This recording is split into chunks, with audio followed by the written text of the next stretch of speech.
امی عائشہ روایت بیان فرماتی ہے من احب لقاء اللہ احب اللہ لقاءہ، اللہ کے نبی نے فرمایا کہ اے عائشہ رضی اللہ عنہا، جو انسان اللہ تعالیٰ سے ملاقات کرنے کو پسند کرتا ہے تو اللہ تعالیٰ بھی اسی دن سے اس سے ملاقات کرنے کی خواہش پیدا کرتا ہے۔ جیسے ایک انسان چاہتا ہے کہ اللہ میں تجھ سے ملاقات کرنا چاہتا ہوں، بیتاب ہوں دنیا کے اندر، موت کب آئے گی، دنیا کب ختم ہو جائے گی اور میں کب اللہ سے ملاقات کروں گا۔ اللہ کے نبی نے کہا کہ ایک بندہ دنیا کے اندر یہ امید لے کر زندگی بسر کرتا ہے تو اللہ تعالیٰ ویسے ہی اس سے ملاقات کرنے کی امید جگاتا ہے، اس سے بھی محبت کرتا ہے۔ ومن کرہ اللہ، اور جو انسان اللہ سے ملاقات کرنے کو ناپسند کرتا ہے تو اللہ رب العزت بھی چاہتا ہے کہ اس سے ملاقات نہ کیا جائے، اور اللہ چاہتا ہے کہ اس سے کبھی ملاقات نہ ہو۔ فمن کان یرجو لقاء ربہ، جو انسان اللہ رب العزت سے ملاقات کی امید کرتا ہے، ملاقات کی امید کرتا ہے، اس لفظ پہ پہنچنے کے بعد علماء اکرام نقل کرتے ہوئے کہتے ہیں کہ ایک انسان اپنے دل کے اندر اللہ تعالیٰ سے ملاقات کرنے کی امید پیدا کرے کہ میں اللہ سے ملاقات کروں گا، اللہ کو اپنے سامنے دیکھوں گا، اللہ کی جنت میں جاؤں گا، اللہ کا دیدار کروں گا، اپنے دل کے اندر یہ خواہش پیدا کرے۔ اللہ جواب دیتا ہوا کہتا ہے ایک تو امید ہے، امید کرنا چاہتے ہیں، اللہ سے ملاقات کرنا چاہتے ہیں۔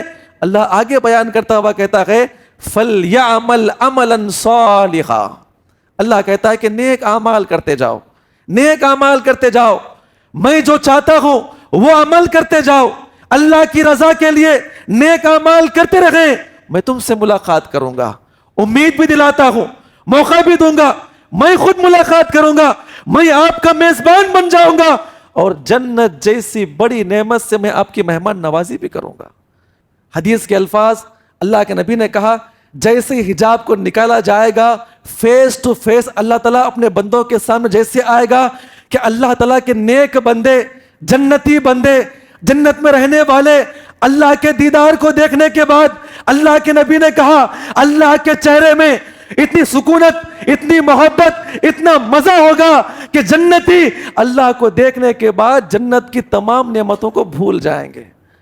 یاد رکھیں ہر انسان کو مرنے کے بعد اللہ رب العزت کی بارگاہ میں پہنچنا ہے اور اپنے کیے کی جواب دہی اللہ کے سامنے پیش کرنا ہے۔ اے اللہ میں نے یہ عمل کیا، میں نے ایسے ایسے اعمال کیا، چاہے اچھا ہو یا برا ہو، نام اعمال کھولے جائیں گے اور وہاں پر میرے اور آپ کے اعضاء جواب دینا شروع ہو جائیں گے۔ تو لہٰذا دنیا کے اندر جتنی بھی زندگی ملتی ہے، جو بھی نعمت ملتی ہے، اللہ کی نعمت سمجھ کے اس سے فائدہ اٹھائیں اور کوشش کریں کہ ہم اپنے ان اعضاءوں کو لینے کے بعد جو ہے اللہ کو راضی کرنے والے نیک اعمال کرنے کی توفیق عطا فرمائیں۔ وَقُلْ جَاءَ الْحَقُّ وَزَهَقَ الْبَاطِلُ إِنَّ الْبَاطِلَ كَانَ زَهُوقًا۔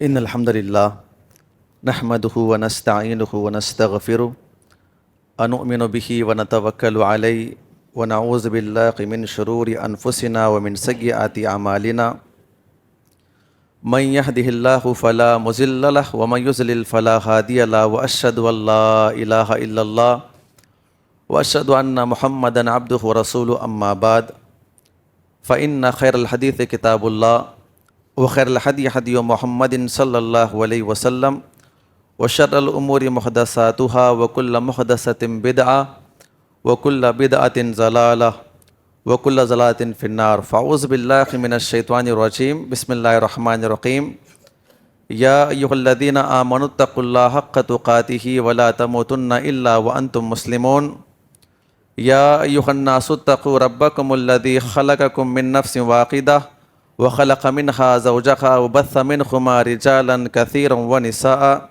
واتقوا الله الذی تساءلون به والارحام ان اللہ کان علیکم رقیبا یا ایہا الذین آمنوا اتقوا اللہ وقولوا قولا سدیدا یصلح لکم اعمالکم ویغفر لکم ذنوبکم ومن یطع اللہ ورسولہ فقد فاز فوزا عظیما۔ تمام تعریف و توصیف و کبریائی و بڑائی اللہ سبحانہ و تعالیٰ کے لائق و زیبا ہے جس نے ہم تمام کو امت محمدیہ میں پیدا ہونے کا شرف بخشا۔ انگن درود و سلام ہو تمام انبیاء کرام پر، بالخصوص جناب محمد رسول اللہ صلی اللہ علیہ وسلم کے ذات مقدسہ پر، جنہوں نے دین اسلام کی تعلیمات کو ہم تک پہنچانے کی خاطر بے شمار تکالیف برداشت کیے۔ محترم حاضرین جمعہ، مختصر سی حمد و ثنا کے بعد میں اپنی اصل موضوع کی طرف آتا ہوں۔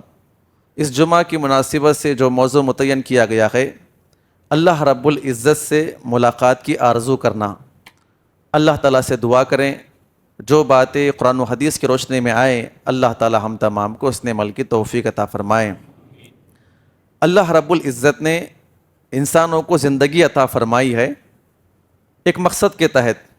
وہ مقصد یہ ہے کہ ایک اللہ کی عبادت ہو، اس کے علاوہ کسی اور کو شریک نہ کیا جائے۔ دنیا کے اندر اللہ رب العزت کی بیان کردہ تمام کی تمام تعلیمات پہ عمل کیا جائے، اور شریعت کے مخالفت کرنے والے جتنے بھی تعلیمات ہیں، جتنے بھی کام ہیں، جتنے بھی گناہ ہیں، اس سے بچا جائے۔ اللہ رب العزت نے سیدھے الفاظ میں کہا، وَمَا خَلَقْتُ الْجِنَّ وَالْإِنسَ إِلَّا لِيَعْبُدُونَ، ہم نے جنات اور انسانوں کو اپنی عبادت کے لیے پیدا کیا۔ تو اللہ رب العزت نے اس آیت کریمہ میں، جو کہ بڑی مشہور آیت کریمہ ہے، پیدا کیے جانے کا مقصد بیان کیا کہ ہم نے آپ کو پیدا کیا تاکہ آپ ایک اللہ کی عبادت کریں اور ساتھ ہی ساتھ کسی اور کو شریک نہ کریں۔ جب انسان دنیا کے اندر پیدا ہوا تو اللہ رب العزت نے اسے عمر عطا فرمائی۔ یہ اللہ کی بڑی نعمت۔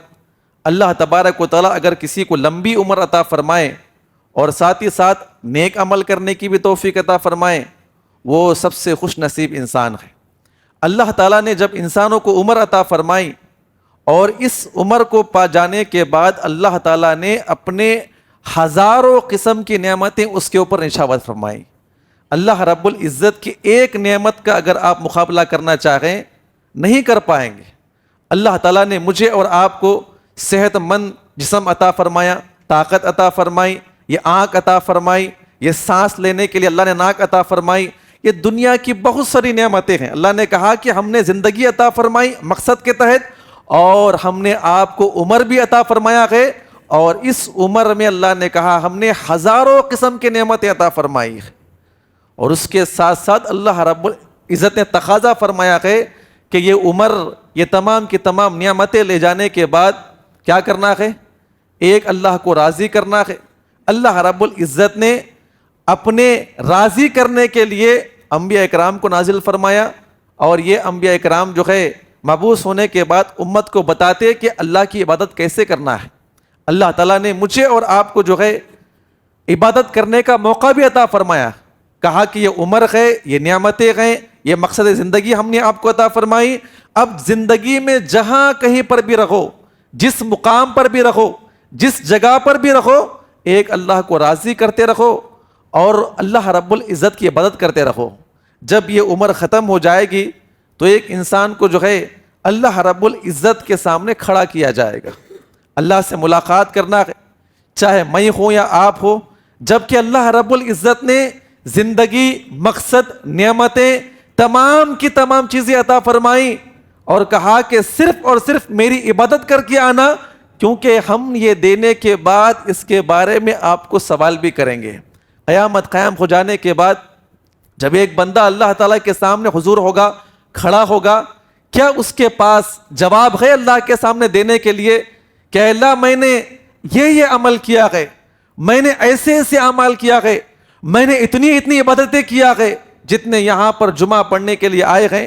ذرا اپنے دل پہ ہاتھ رکھ کر سوچے، اگر آج میرا اور آپ کا انتقال ہو جائے، جتنے بھی عمر ہم نے گزار لیا ہے، کیا ہم اللہ کے سامنے کھڑے ہو کر جواب دینے کے لائق ہے کہ اللہ جتنی عمر ہم نے گزاری ہے ہم نے نیک عمل کیا ہے؟ آپ خود میں اپنے آپ کو ملا کر کہتا ہوں، ہم تمام کے تمام جو ہے اپنے گریبان میں منہ ڈال کر دیکھ لے کہ ہم نے کتنے نیک اعمال کیے ہیں، ہم نے ایسے کتنے اچھے اعمال ہیں جو اللہ کو راضی کرنے کے لیے کیے ہیں، اور کوئی ایسے اعمال بھی ہے جس کے اللہ تعالیٰ کے سامنے پیش ہو جانے کے بعد اللہ تعالیٰ میری اور آپ کی مغفرت فرمائے۔ اللہ کی رضا یہ بہت بڑی نعمت. نیک اعمال تو کئی لوگ کرتے ہیں, لیکن اللہ کو راضی کرنے کے لیے کون کر رہا ہے؟ اللہ کو راضی کرنے کے لیے کون نیک عمل کر رہا ہے؟ اللہ کی رضا بھی ہو اور وہ عمل اکمل پر پہنچے, کوشش کریں, اور اس کے بعد وہ عمل اللہ کی بارگاہ میں پہنچے تو ایک انسان اللہ کے سامنے کھڑا ہوگا, اللہ اس سے راضی بھی ہو جائے, اس کے عمل کو قبول بھی کر لیں, اس سے بڑا خوش نصیب انسان کوئی بھی نہیں ہے. یاد رکھیں, ہر انسان کو مرنے کے بعد اللہ رب العزت کی بارگاہ میں پہنچنا ہے اور اپنے کیے کی جواب دہی اللہ کے سامنے پیش کرنا ہے. اے اللہ, میں نے یہ عمل کیا, میں نے ایسے ایسے اعمال کیا, چاہے اچھا ہو یا برا ہو, نام اعمال کھولے جائیں گے اور وہاں پر میرے اور آپ کے اعضاء جواب دینا شروع ہو جائیں گے. تو لہٰذا دنیا کے اندر جتنی بھی زندگی ملتی ہے, جو بھی نعمت ملتی ہے, اللہ کی نعمت سمجھ کے اس سے فائدہ اٹھائیں اور کوشش کریں کہ ہم اپنے ان اعضاؤں کو لینے کے بعد جو ہے اللہ کو راضی کرنے والے نیک اعمال کرنے کی توفیق عطا فرمائیں. میرے بھائیو, آئیے مختصر حمد و ثنا کے بعد میں اپنے اصل موضوع کی طرف آتا ہوں. ہمارا موضوع ہے اللہ رب العزت سے ملاقات کی امید کرنا. آپ نے تمہیدی باتیں سنا, اللہ نے مقصد کے لیے پیدا کیا, پھر مرنے کے بعد اللہ کے سامنے حاضر ہونا ہے, جواب دہی ہونا ہے کہ ایک انسان دنیا کے اندر اللہ رب العزت سے ملاقات کرنے کی امید کریں, شوق پیدا کرے کہ مجھے کس سے ملاقات کرنا ہے؟ اللہ سے ملاقات کرنا ہے. کون اللہ؟ آج دنیا کے اندر کوئی اپنے چاہنے والے سے ملاقات کرنا چاہتا ہے تو جاتا ہے اس کے سامنے, خوش ہو کر جاتا, اچھا لباس پہن کر جاتا ہے, اچھی اچھی باتیں کرتا ہے, محبت سے بات کرتا ہے, سیلفی کھنچواتا ہے, میں آپ سے بڑی محبت کرتا ہوں, بڑا متلاشی تھا میں آپ کا, اور بڑی تمنا کر رہا تھا کئی سالوں سے ایک مرتبہ میں آپ کو اپنے سامنے دیکھ لوں اور سامنے کھڑے ہو جاؤں, آپ سے ہاتھ ملاؤں, آپ سے بات کرنے کا موقع ملے. دنیا کے اندر انسان جو ہے ایک انسان سے ملاقات کرنے کے لیے اتنی امیدیں کرتا ہے اور اتنی آرزو کرتا ہے, لیکن ایک مومن کو جب اللہ تعالیٰ سے ملاقات کرنے کا موقع ملے اور وہ آرزو کرے اپنی زندگی کے اندر کہ میرے پروردگار بس ایک مرتبہ میں تجھ کو اپنی آنکھوں سے دیکھ لوں اور تجھ سے ملاقات کر لوں, اتنی ساری زمین, اتنے سارے آسمان, اتنے سارے خوبصورت مناظر اے اللہ تو نے پیدا کیا ہے, یہ مناظر دیکھنے کے بعد اے اللہ تجھ سے محبت ہو چکی ہے, اے اللہ میں تجھ سے ملاقات کرنا چاہتا ہوں, میں تجھ کو دیکھنا چاہتا ہوں. اللہ تعالیٰ نے سورہ کہف کے اندر اس کا جواب اتارا ہے, فمن کان یرجو لقاء ربہ, جو انسان اللہ رب العزت سے ملاقات کی امید کرتا ہے, ملاقات کی امید کرتا ہے. اس لفظ پہ پہنچنے کے بعد علماء اکرام نقل کرتے ہوئے کہتے ہیں کہ ایک انسان اپنے دل کے اندر اللہ تعالیٰ سے ملاقات کرنے کی امید پیدا کرے کہ میں اللہ سے ملاقات کروں گا, اللہ کو اپنے سامنے دیکھوں گا, اللہ کی جنت میں جاؤں گا, اللہ کا دیدار کروں گا. اپنے دل کے اندر یہ خواہش پیدا کرے. اللہ جواب دیتا ہوا کہتا ہے, ایک تو امید ہے, امید کرنا چاہتے ہیں, اللہ سے ملاقات کرنا چاہتے ہیں. اللہ آگے بیان کرتا ہوا کہتا ہے فَلْيَعْمَلْ عَمَلًا صَالِحًا, اللہ کہتا ہے کہ نیک اعمال کرتے جاؤ, نیک اعمال کرتے جاؤ, میں جو چاہتا ہوں وہ عمل کرتے جاؤ, اللہ کی رضا کے لیے نیک اعمال کرتے رہیں, میں تم سے ملاقات کروں گا. امید بھی دلاتا ہوں, موقع بھی دوں گا, میں خود ملاقات کروں گا, میں آپ کا میزبان بن جاؤں گا اور جنت جیسی بڑی نعمت سے میں آپ کی مہمان نوازی بھی کروں گا. کیا مقام ہوگا اس بندے کا. ایک اور روایت آتی ہے, یہ بھی سنتے ہوئے جائے. اللہ تعالی ہم تمام کو نیک عمل کرنے کی توفیق عطا فرمائے. اس حدیث پاک کے اندر بہت سارا جواب دیا گیا ہے کہ کون انسان اللہ سے ملاقات کرنا چاہتا ہے اور کس انسان سے اللہ ملاقات کرنا چاہتا ہے. ایک تو یہ کہ میں چاہتا ہوں کہ اللہ سے ملاقات کروں, اس میں کوئی کمال نہیں ہے. ہر کوئی چاہتا ہے کہ اللہ سے ملاقات کرے. اس وقت کمال ہوگا کہ جب اللہ تعالیٰ مجھ سے اور آپ سے ملاقات کرنا چاہے. امی عائشہ روایت بیان فرماتی ہے من احب لقاء اللہ, احب اللہ لقاءہ، اللہ کے نبی نے فرمایا کہ اے عائشہ رضی اللہ عنہا، جو انسان اللہ تعالیٰ سے ملاقات کرنے کو پسند کرتا ہے تو اللہ تعالیٰ بھی اسی دن سے اس سے ملاقات کرنے کی خواہش پیدا کرتا ہے۔ جیسے ایک انسان چاہتا ہے کہ اللہ میں تجھ سے ملاقات کرنا چاہتا ہوں، بےتاب ہوں دنیا کے اندر، موت کب آئے گی، دنیا کب ختم ہو جائے گی اور میں کب اللہ سے ملاقات کروں گا۔ اللہ کے نبی نے کہا کہ ایک بندہ دنیا کے اندر یہ امید لے کر زندگی بسر کرتا ہے تو اللہ تعالیٰ ویسے ہی اس سے ملاقات کرنے کی امید جگاتا ہے، اس سے بھی محبت کرتا ہے۔ ومن کرہ اللہ، اور جو انسان اللہ سے ملاقات کرنے کو ناپسند کرتا ہے تو اللہ رب العزت بھی چاہتا ہے کہ اس سے ملاقات نہ کیا جائے، اور اللہ چاہتا ہے کہ اس سے کبھی ملاقات نہ ہو۔ اتنے سوال جواب ہونے کے بعد جو ہے امی عائشہ بیان فرماتی ہے اکراہیت الموت، اے اللہ کے نبی کیا آپ کا اشارہ موت کی طرف ہے؟ اور کون چاہتا ہے کہ ایک انسان مرنا پسند کریں؟ اس کے بعد اللہ کے نبی کے بڑے پیارے الفاظ، الیس کذالک ان المؤمن، یعنی ایسا کچھ نہیں ہے جب ایک انسان مرنے کے بالکل قریب ہو جاتا ہے، بالکل اس کا سکرات کی حالت ہو جاتی ہے، مرنے کے بالکل قریب آ جاتا ہے، اذا بشر برحمت اللہ و رضوانہ و جنتہ، کہ جب ایک انسان مرنے کے قریب ہوگا، نیک اعمال کرنے والا ہوگا، اللہ سے ملاقات کرنے کی امید کرنے والا ہوگا اور اپنی پوری زندگی اللہ کی رضا کے لیے نیک اعمال کرنے والا ہوگا، اللہ کے نبی بیان فرماتے ہیں جب موت کا وقت قریب ہو جائے گا، سارے اس کے بیوی بچے آس پاس کھڑے ہوئے رو رہے ہوں گے تو اللہ رب العزت کی رحمت کے فرشتے اتر جاتے ہیں اور اتر کر کہتے ہیں یا ایتھا النفس المطمئنہ، قرآن کہتا ہے اے پاک روح، اے نیک روح، چل باہر نکل، ارجعی الی ربک راضیۃ مرضیہ، چل باہر نکل، اللہ تعالیٰ تجھ سے ملاقات کرنا چاہتا ہے، اللہ تعالیٰ تجھ سے ملاقات کرنا چاہتا ہے، اے پاک روح، اے نیک روح، چل باہر نکل، ارجعی الی ربک راضیۃ مرضیہ، اللہ تعالیٰ تجھ سے ملاقات کرنا چاہتا ہے اور اس زندگی میں داخل ہو جا جس زندگی کو اللہ تیرے لیے پسند فرماتا ہے۔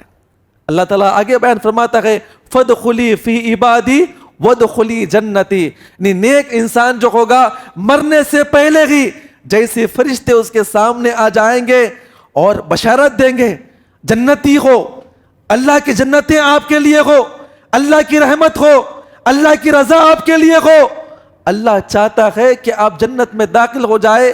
ایک انسان دنیا میں ہی ہوگا، اپنے بیوی بچوں کو دیکھ رہا ہوگا اور فرشتوں کے یہ الفاظ سنائے جانے کے بعد اس کے اندر شوق پیدا ہو جائے گا، اے اللہ رہی صحیح جان بھی باہر نکل جائے، رہی صحیح جان بھی باہر نکل جائے تاکہ میں اللہ سے ملاقات کروں گا۔ اس کے مقابلے میں اللہ کے نبی کہتے ہیں اگر ایک انسان گھٹیا اعمال کرنے والا، برے اعمال کرنے والا، گناہوں پہ چلنے والا، برے کام کرنے والا، جب اس کی موت کا وقت قریب آ جاتا ہے وَإِنَّ الْكَافِرَ، جب کافر کی موت کا وقت قریب آ جاتا ہے فرشتے آتے ہیں اور آ کر کہتے ہیں کہ تیرے لیے جو ہے اللہ کے عذاب کی بشارت ہو، اللہ کی سختی تیرے اوپر ہو، اللہ کے عذابات تیرے اوپر نازل ہو جائے۔ جیسے یہ کلمات سنے گا تو حدیث کے الفاظ ہے، اللہ کے نبی بیان فرماتے ہیں اس کی روح جو ہے انسان کے جسم کے ہر حصے میں بھاگنا شروع ہو جائے گی۔ فرشتے کیسے آئیں گے؟ کیسے آئیں گے اس کے پاس فرشتے؟ قرآن کہتا ہے باسطوا ایدیہم اخرجوا انفسکم، آسمان سے نازل ہوتے ہوئے فرشتے آئیں گے اور سامنے بیٹھ جائیں گے، ہاتھوں کو پھیلاتے ہوئے آ کر کہیں گے اخرجوا انفسکم، چل باہر نکل، اللہ سے ملاقات کرنے کا وقت آ چکا ہے۔ جو دنیا میں زندگی دی گئی تھی وہ عمر ختم ہو چکی ہے، فرشتے اسے مار رہے ہوں گے، نکال رہے ہوں گے، عذابات کے نعرے سنا رہے ہوں گے، لیکن ایک انسان جو برے اعمال کرنے والا ہوگا وہیں سے اپنے معاملے کو دیکھ کر تڑپنا شروع ہو جائے گا، روح نکال دی جائے گی، میرے اور آپ کے انگوٹھے باندھے جائیں گے، کفن پہنایا جائے گا۔ اگر نیک انسان ہوگا تو کہے گا جلدی کرو، جلدی کرو مجھے قبر کی طرف اللہ سے ملاقات کرنے جانا ہے۔ اور وہی نیک انسان، جیسے ہی حدیث کے الفاظ آپ نے کئی مرتبہ سنا ہوگا، جیسے فرشتے آئیں گے، بالکل مغرب کا وقت ہو رہا ہوگا، عصر ختم ہو رہی ہوگی، جیسے ہی اسے اٹھا کر بٹھایا جائے گا، فرشتے سامنے کھڑے ہو جائیں گے، فرشتوں سے کہے گا کہ بالکل نماز سے وقت قریب ہو رہا ہے، مجھے نماز پڑھنے کا موقع دیا جائے۔ فرشتے کیا کہیں گے؟ عمل کرنے کا وقت ہو چکا ہے، بس کچھ سوالات ہیں، یہ جوابات دے دیجئے، ہم آپ کو سلا دیں گے، اور جب اللہ سے ملاقات کرنے کا وقت آئے گا اٹھا کر تم کو اللہ سے ملاقات کرا دیں گے۔ 3 سوالات کیے جائیں گے، جوابات دینے کے بعد سلایا جائے گا، اور اس کے بعد قیامت قائم ہو جانے کے بعد جیسی قیامت قائم ہو جائے گی، اللہ تعالیٰ کے فرشتے اسے آ کر گھیر لیں گے۔ اللہ کہتا ہے نا، ان الذین قالوا ربنا اللہ ثم استقاموا، جو انسان دنیا کے اندر استقامت اختیار کیا ہوا تھا، تو اللہ رب العزت کے فرشتے 3 جگہ آ جاتے ہیں، 3 جگہ فرشتے آتے ہیں۔ نمبر 1 موت نکالتے وقت، نمبر 2 قبر میں داخل کیے جانے کے بعد، اور نمبر 3 میدان محشر قائم ہو جانے کے بعد اللہ کے فرشتے آ کر کہتے ہیں اللہ تخافوا ولا تحزنوا۔ ہے جنتی، بڑے بڑے انبیاء کرام ہوں گے، لیکن اس منظر کو دیکھ کر سب کانپ رہے ہوں گے۔ فرشتے کہیں گے اللہ تخافوا ولا تحزنوا، ڈر کس بات کا ہے، ڈر کس بات کا ہے؟ تم نے جو نیک اعمال کیا تھا وہ نیک اعمال اللہ کی بارگاہ میں قابل قبول ہو چکے ہیں، بس اللہ سے ملاقات کرنے کی دیری ہوگی۔ میرے بھائیوں، جب ایک انسان برا ہوگا، جب اس کی موت ہو جائے گی، جب اللہ تعالیٰ کے لیے اسے بلاوا آیا جائے گا تو اس کے انگوٹھے باندھے جائیں گے، جب اسے اٹھایا جائے گا 4 کندھوں پہ، حدیث کے الفاظ ہے، وہ کہے گا کہ یا ویلھا این یذھبون بھا، اے میرے بھائی، اے میرے دوست، اے میرے بڑے بھائی، اے میرے باپ، ایک انسان میت تو بنا ہوا ہے، یہ غیبیات میں اللہ کے نبی نے کہا، وہ پکار رہا ہوگا، اٹھانے والوں کو، کندھا دینے والوں کہہ رہا ہوگا کہاں لے جاتے ہو؟ ابھی میرا حج کرنا باقی ہے، نمازیں پڑھنا باقی ہے، فلاں فلاں کام کرنا باقی ہے، تم مجھے کہاں پر لے جاتے ہو؟ لیکن لے جایا جائے گا مجھے اور آپ کو۔ اگر کوئی انسان برے اعمال کرنے والا ہوگا، لے جا کر قبر کے گڑھے میں داخل کیا جائے گا۔ اللہ سے دعا کرے اللہ تبارک و تعالی ہم تمام کو نیک عمل کرنے کی توفیق عطا فرمائیں۔ ایک تو اللہ سے ملاقات کی آرزو رکھنا، اور جو انسان اللہ سے ملاقات کی آرزو رکھے گا تو اللہ تبارک و تعالی اسے نیک عمل کرنے کی توفیق عطا فرمائے گا۔ فمن کان یرجو لقاء ربہ فلیعمل عملا صالحا، امید بھی ہے اور اس کے مطابق چلتا بھی ہے، نیک اعمال کے دروازے بھی کھلیں گے، اور اللہ تعالیٰ سے انسان وہ ملاقات کرنے کے لیے آگے بھی بڑھے گا۔ اللہ تعالیٰ ہم تمام کو اس عمل کی توفیق عطا فرمائے۔ تیسری چیز، آخری چیز آپ کے سامنے پیش کروں گا، اللہ تعالیٰ ہم تمام کو اس عمل کی توفیق عطا فرمائے۔ تیسری چیز ہے یہ دنیاوی محبتیں، یہ دنیاوی محبتیں یاد رکھیں آپ۔ اللہ نے زندگی عطا فرمائی آزمانے کے لیے، دیکھنے کے لیے کون بندہ نیک اعمال کرنے والا ہے۔ اللہ رب العزت نے دنیا کے اندر کچھ ایسی چیزیں رکھا ہے، اگر انسان اس کے اندر زیادہ مشغول ہو جائے، اس کے اندر داخل ہو جائے اور اسی کو اپنا اوڑھنا بچھونا بنا لے، وہ انسان نیک اعمال سے غافل ہو جائے گا اور اللہ رب العزت کے دیدار سے محروم کر دیا جائے گا۔ وہ کتنی چیزیں ہیں اللہ نے بیان فرمایا، قل ان کان آباؤکم وابناؤکم واخوانکم وازواجکم۔ اللہ تعالیٰ نے سورہ توبہ کے اندر تقریباً 8 چیزوں کو بیان کیا ہے۔ دنیا کے اندر جو ہے اللہ عطا کرتا ہے، یہ 8 چیزیں جب انسان اس کے اندر مشغول ہو جاتا ہے تو اللہ کی عبادت سے محروم ہو جاتا ہے، نیک اعمال سے محروم ہو جاتا ہے، اور جو انسان نیک اعمال سے محروم ہو گیا وہ اللہ تعالیٰ سے ملاقات نہیں کر پائے گا، اللہ کا دیدار جنت میں نہیں کر پائے گا۔ اللہ تعالیٰ ہم تمام کو ان باتوں کو سمجھنے کی توفیق عطا فرمائے۔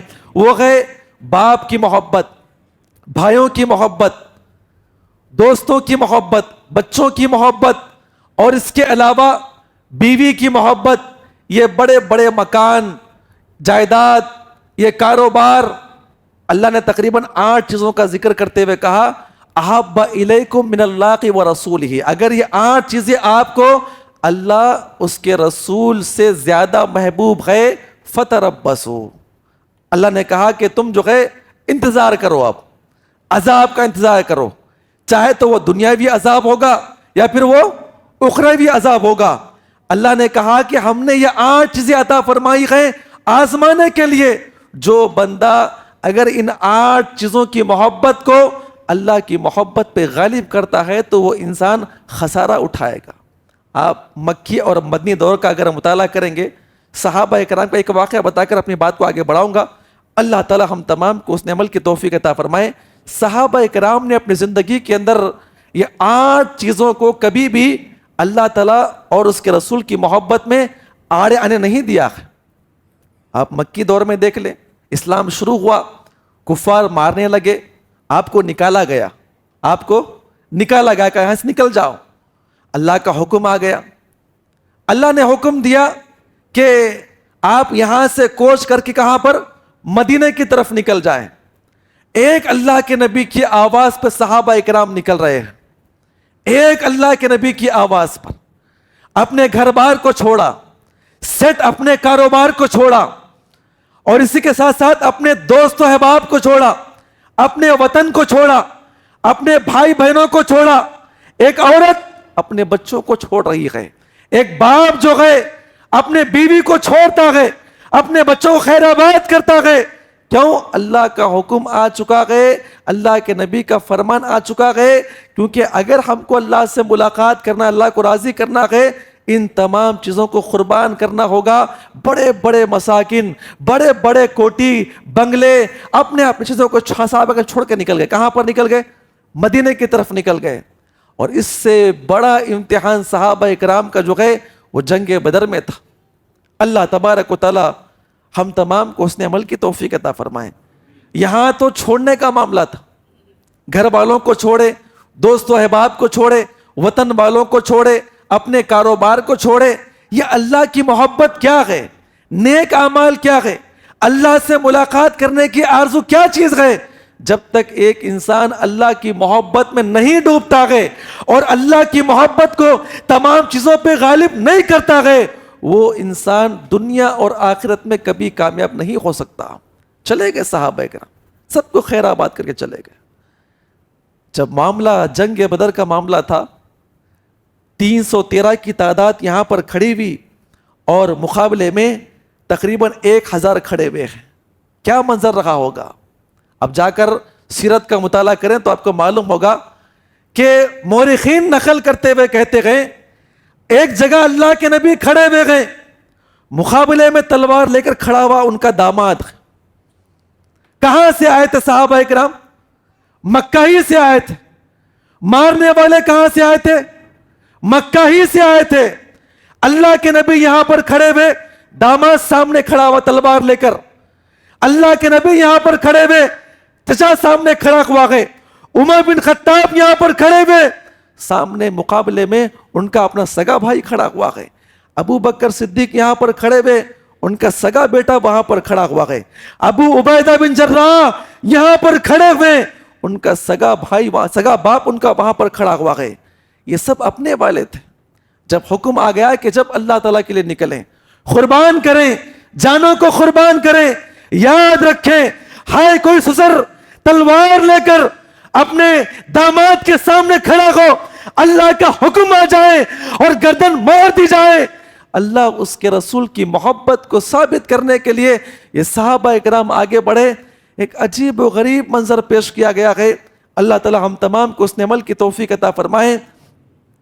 ایک دبلے پتلے صحابی رسول، جوانی کا وقت، یہی میدان میں صحابہ اکرام بیان کرتے ہوئے کہتے ہیں ابو عبیدہ بن جراح، ابو عبیدہ بن جراح رضی اللہ عنہ، بڑے دبلے پتلے صحابی رسول لیکن تلوار کے بڑے ماہر۔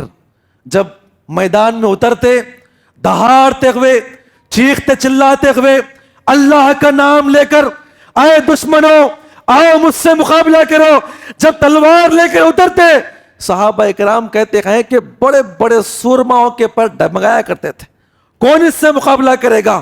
اور صحابہ کرام کہتے گئے پورے میدان میں یہ صحاب رسول جہاں پر بھی جاتے مقابلہ کرنے کے لیے آگے بڑھتے تو پورے کافروں کی جماعت جو ہے پیچھے ہٹ رہی تھی، ڈر کر پیچھے بھاگ رہی تھی۔ کافر سوچتے ہیں کہ ہے دبلا پتلا نوجوان لیکن مقابلہ کرنے میں اتنا بڑا ماہر ہے، تو لوگ کہہ رہے تھے کون اس سے مقابلہ کرے گا؟ تو دشمنوں نے کہا کہ ہمارے پاس اس سے مقابلہ کرنے کے لیے صرف ایک ہی آدمی ہے جو اس سے مقابلہ کر سکتا ہے۔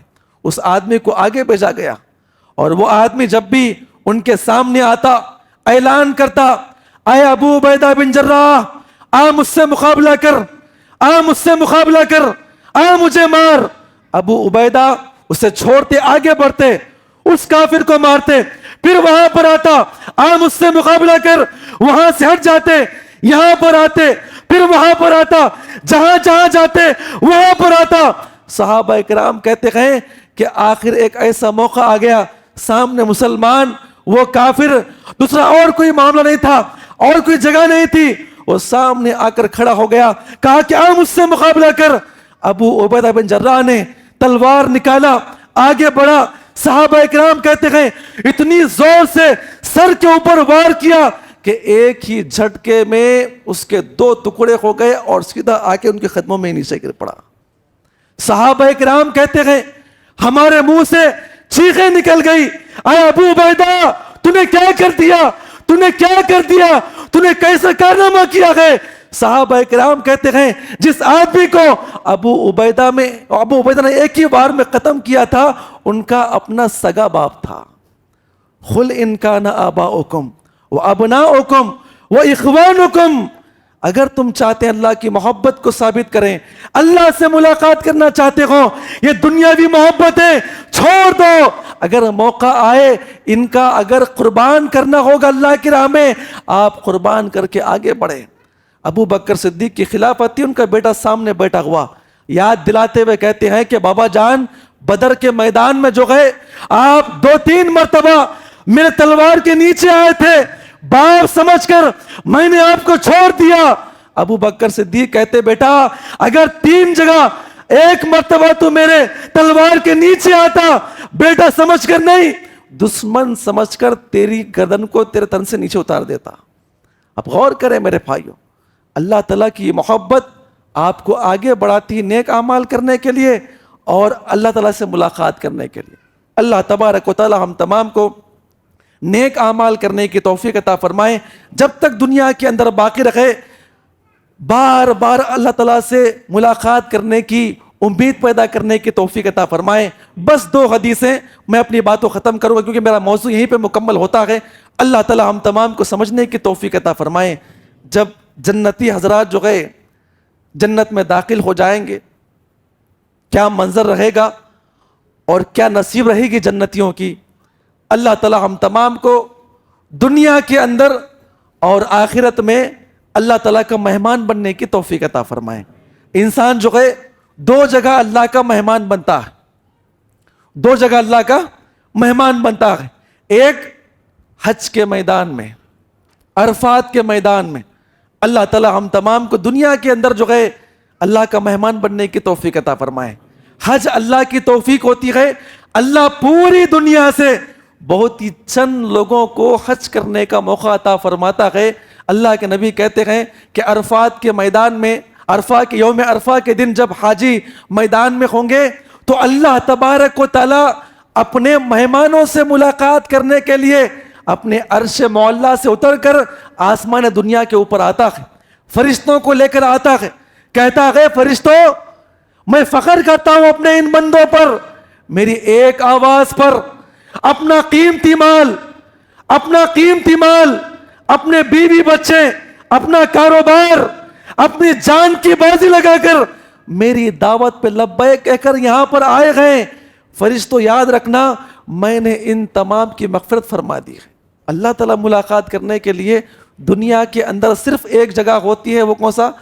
حج کا میدان۔ اللہ تعالیٰ ہم تمام کو جتنے بھی یہاں پر موجود ہیں مرد و خواتین، زندگی میں ایک نہ ایک مرتبہ دنیا کے اندر اللہ کا مہمان بننے کی توفیق عطا فرمائے۔ اور دوسری مرتبہ مہمان کہاں پر بنتا ہے انسان؟ جنت میں بنتا ہے۔ صحیح مسلم کی 2 حدیث پاک، اللہ تعالی ہم تمام کو سمجھنے کی توفیق عطا فرمائیں. پہلے حدیث پاک کے اندر آتا ہے جنت میں چلے جائیں گے, تمام نعمتیں, یہ نہریں ہیں, وہ تمام چیزوں کو پا رہے ہوں گے. اللہ تعالیٰ آئے گا, آواز دے گا, اے میری جنتیوں, اے میرے جنتیوں, اے میرے جنتیوں, ہر رضی تم, کہ تم راضی ہو جنت سے؟ کہا اللہ تیری جنت, تیرے محلات, تیری نعمتیں. اللہ تعالیٰ اپنے مہمانوں سے پوچھنے کے لیے آتا ہے, میرے بندوں کوئی تکلیف ہے میری جنت میں؟ کیا ہم اپنے مہمانوں کا خیال رکھتے ہیں؟ کوئی تکلیف ہے آپ کو؟ کیا کھانا چاہیں گے, کیا پینا چاہیں گے؟ آرام تو مل رہا ہے نہیں مل رہا آپ کو؟ وہ کیا مقام ہوگا جنتیوں کا؟ اللہ کہے گا کہ میری جنتیوں, اے میرے جنتیوں, کیا آپ راضی ہو اس سے, ان نعمتوں سے؟ ان کا جواب ہوگا اے میرے پروردگار, وہ بھی آپ کی جنت, آپ کی نعمتیں, آپ کی فیسلٹی, اے اللہ کون راضی نہ ہوگا؟ اللہ آگے بیان فرمائے گا, کیا اے میرے جنتیوں, کیا میں آپ کو اس سے بڑی نعمت عطا نہ کروں, اس سے بڑی نعمت عطا نہ کروں؟ لوگ کہیں گے اے اللہ اس سے بڑی بھی نعمت ہے؟ یہ عالیشان محلات, یہ عالیشان بنگلے, یہ عالیشان نہریں, نعمتیں, یہ حوریں, یہ بڑے بڑے باغات, یہ عالیشان محلات, اے اللہ اس سے بڑی بھی نعمت ہے؟ اللہ کہے گا کہ ہاں اس سے بڑی بھی نعمت ہے. اے اللہ کیا ہے وہ نعمت؟ اللہ اعلان فرمائے, کیا پیارے الفاظ ہے. اللہ تعالی ہم تمام کو صحابہ اکرام کا مقام سمجھنے کی توفیق عطا فرمائے. اللہ کا اعلان ہوگا, اے میرے بندو, اے میرے بندو, جب کہ آپ میری نعمتوں سے راضی ہو, احل علیکم رضوانی فلا اسخط علیکم بعدہ ابدا. اللہ کے الفاظ ہوں گے, اے اللہ, اے میرے بندو, آج کے بعد میں تم سے راضی ہو چکا ہوں. اے میرے بندو, میں تم سے راضی ہو چکا ہوں, اور آج کے بعد میں تم سے ناراض کبھی نہیں ہوں گا. یہ جنتیوں کی سب سے آخری نعمت صحابہ اکرام کو کہاں پر ملی؟ رضی اللہ عنہم. جنت کی آخری نعمت صحابہ اکرام کو دنیا میں ملتی ہے. اس لیے اللہ کے نبی نے کہا میرے صحابہ اکرام کو گالی گلوچ نہ کرو, تم ان کے مقام پہ کہاں پر پہنچ جاؤ گے جہاں پر ساری نعمتیں ملنے کے بعد اللہ تعالیٰ انسانوں سے کہتا ہے کہ میرے بندو, میں تم سے راضی ہو گیا اور آج کے بعد میں تم سے کبھی ناراض نہیں ہوں گا. ایک اور روایت آتی ہے, صحیح مسلم کی روایت, اللہ آگے بیان فرماتے ہوئے کہتے ہیں اے اہل جنت, کیا تم راضی ہو؟ ایک روایت میں کیا میں تم کو اور عطا فرماؤں, اور مہمان نوازی کروں, اور کچھ مشروبات پیش کروں, اور کچھ عطا کروں؟ اے اللہ اور کیا چاہیے؟ دیکھیں اللہ تعالیٰ اپنے بندوں سے ملاقات کر رہا ہے. کس سے ملاقات کر رہا ہے؟ میں نے آپ کے سامنے شروع میں پیش کر دیا. نیک اعمال کرنے والے, اللہ سے ملاقات کی امید کرنے والے, اب اللہ سے ملاقات کرنے کا وقت آ رہا ہے. اللہ تعالیٰ کہتا ہے میرے بندو, کیا میں آپ کو اور مزید عطا نہ کروں, اور چیزیں عطا نہ کروں؟ بندے کہتے ہیں اللہ اور کیا چاہیے؟ تو نے ہم کو جہنم سے بچا لیا, جنت میں داخل کر دیا, تمام نعمتیں ہم کو مل چکی ہے, اے اللہ اور کیا نعمت چاہیے؟ حدیث کے الفاظ ہے, بندے بات کر رہے ہوں گے, اللہ تعالیٰ کیا کرے گا؟ اپنے حجاب کو, فیکشف الحجاب, اللہ کیا کرے گا؟ اللہ اپنے حجاب کو اٹھا دے گا. اللہ حجاب کو اٹھا دے گا, اپنا دیدار فرمائے گا. حدیث کے الفاظ, اللہ کے نبی نے کہا جیسے ہی حجاب کو نکالا جائے گا, فیس ٹو فیس اللہ تعالیٰ اپنے بندوں کے سامنے جیسے آئے گا کہ اللہ تعالیٰ کے نیک بندے, جنتی بندے, جنت میں رہنے والے اللہ کے دیدار کو دیکھنے کے بعد اللہ کے نبی نے کہا اللہ کے چہرے میں اتنی سکونت, اتنی محبت, اتنا مزہ ہوگا کہ جنتی اللہ کو دیکھنے کے بعد جنت کی تمام نعمتوں کو بھول جائیں گے اور چاہیں گے کہ ہمیشہ اللہ تعالیٰ کی بس چہرے کو دیکھ لیا جائے. اس لیے اللہ کے نبی نے کیا کہا, کیا کون سی جنت مانگنا ہے؟ اللہ سے جنت الفردوس مانگو. کس سے مانگو؟ اللہ سے. کیوں مانگو؟ حدیث میں آیا ہے اللہ کے نبی صلی اللہ علیہ وسلم نے فرمایا کہ چھت جو ہوگا جنت کا وہ کیا ہوگا؟ اللہ کا عرش ہوگا. اور جیسے ہی انسان جو ہے اللہ کو دیکھنا چاہے ایک مرتبہ اللہ کو اپنے آنکھوں سے دیکھ لے گا. میرے بھائیو یہ مختصر باتیں تھی. اللہ تعالیٰ ہم تمام کو اس عمل کی توفیق عطا فرمائے. جتنے یہاں پر مرد و خواتین موجود گئے اس جمعہ کے بعد یہی پیغام ہے کہ ہم نیک اعمال کریں. اللہ سے دعا کرتے ہیں اللہ جتنے یہاں پر اب ہم یہاں پر اس مسجد کے مہمان بنے ہوئے ہیں اے اللہ ان تمام مرد و خواتین کو جنت کا مہمان بنائے. آمین. السلام علیکم و رحمۃ اللہ وبرکاتہ.